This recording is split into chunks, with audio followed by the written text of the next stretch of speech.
Good day and welcome back to the channel. So today I wanted to do some LED light bars on my truck. Now there's some issues with size of light bars and everything else that you run into with this particular model of truck that I have. First and foremost, you got to remove the engine cover or the rad grill cover there. It's a whole bunch of plastic clips and everything. Here's all the clips that you got to remove. That takes that off. I know it's dirty. My engine bay is super dirty, but nobody ever goes in there. Nobody sees it. Not too worried about it right now. So don't judge me too hard. So once you get that off, that sits all up in here. That covers this whole area right here. And then you got 4 10mm bolts in the grill. And you got to pry them up because there's a nipple that sits in here on each one where they bolt in on the grill. Let me tell you, it's not the first time I've had the grill out of this truck, but it is one horrible pain in the ass to get that grill out. So I got the grill out, and the truck has active grill shutters on it. What that does is they open and close depending on the temperature of the motor and the engine and temperature outside to help warm the vehicle up faster so it runs better and all that fun stuff. So let's take a look at them right here. They go all the way down both sides, and they really take up, they block like all that room you would have in the back to actually be able to would actually be able to use to mount a light bar or lights back in there. They take up all that space. So you're very limited on what you can actually put in the grill. So actually we're gonna go over what I did. Don't judge me too hard. I didn't want to cut or modify my grill yet.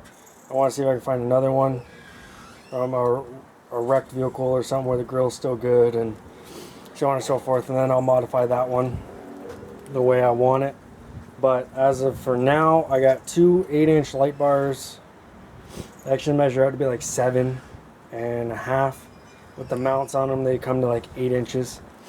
But we'll show you what I did to get them in place, and then we'll go over what I did and how I did it and why I did it this way.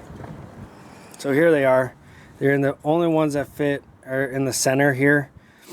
So what I did was I took the brackets off. I put the bolt in each end, and there's these grooves in here. So what I did was I just tightened it in as tight as it would go in there.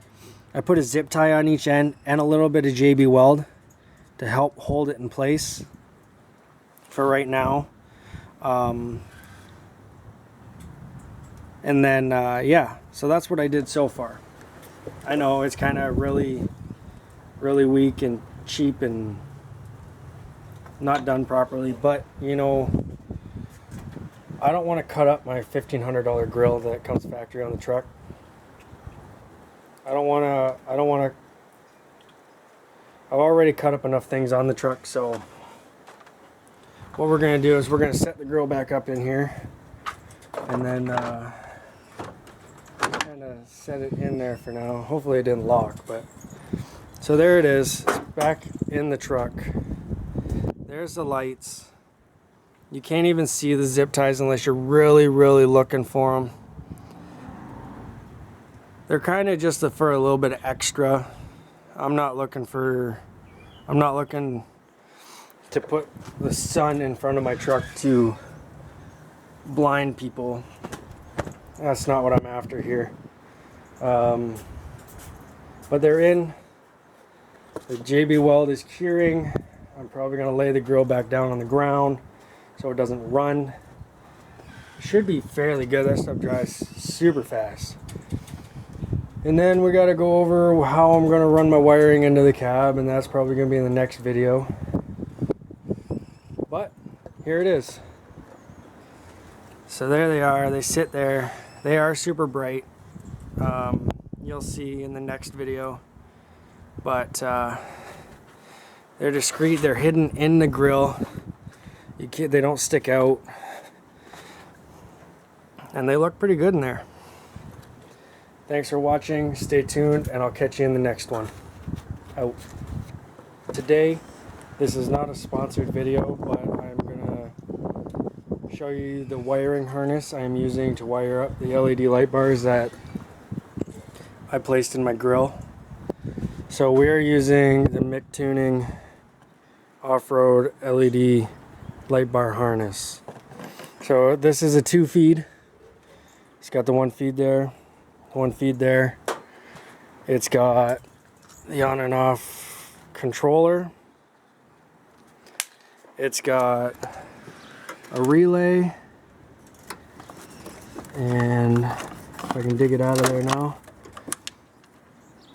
positive, negative, and a fuse. And it did come with extra fuses, a whole bunch of different fuses and wire connectors actually. So we got four wire connectors, 1 5-amp fuse, an E fuse, and a 7.5-amp fuse. I have no idea what the E stands for. I'm probably going to put a 10-amp in, or maybe a 5-amp, see what it does. I am going to see if this will run into my cab. I am going to see if this will run into the cab. If not, I am going to put a remote on it. I'll catch up with you in a minute. Alright, so we're back. I finished up the wiring, my camera battery died. I had to get it charged up and do whatever. So what I did is I hooked it to the battery. Positive side and negative side. With the 5-amp fuse I've already had to replace once. What I did was I ran the wires along there, along the firewall. It wasn't long enough, and I actually had an old switch that I wasn't using anymore that I've already hacked up. So what I did was, because it's got the 3 wires in it, it's got the white, the black, and the blue. I tied those together to make it long enough to reach all the way over to here. I had to feed it through there. Well, let me tell you something about that. That was the biggest pain in my ass that I've ever had for wiring up a vehicle.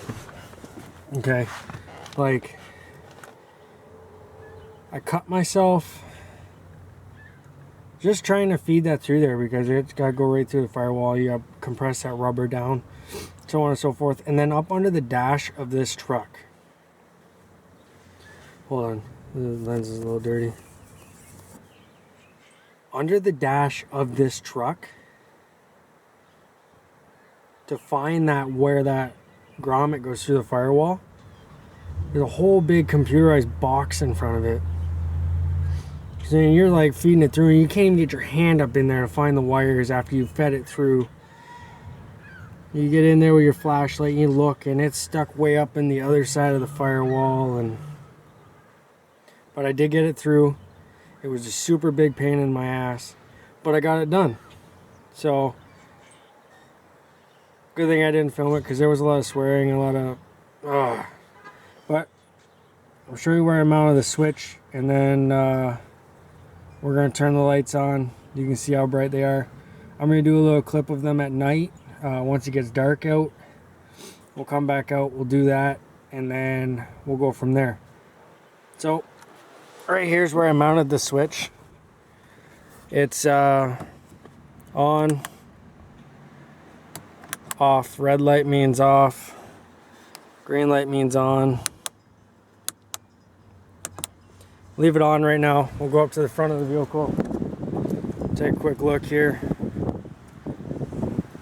get around my step stool. I think it looks pretty good sitting right there, right under the Chevy emblem. The only problem is I forgot to wire loom those wires in there. You can kind of see them, only if you're up close. But there those lights are. I think they're gonna look good with the fog lights on, all lit up. I think it's gonna look good. Stay tuned. I'm gonna catch up with you when it gets dark out, and we're gonna go from there. Until then, yeah. All right. So as you can see, it's now getting dark out, and I've already tested these lights to see what they look like that I put in the grill, and this was an absolute failure. These lights are completely garbage, but they're in there, so I'm gonna keep them in there until I can find another grill and I can put my 30-inch light bar in. But let's take a quick look at what they look like.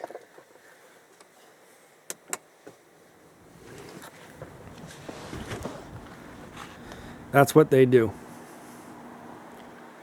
I mean, it's not horrible, but I mean, we'll go over here and take a look.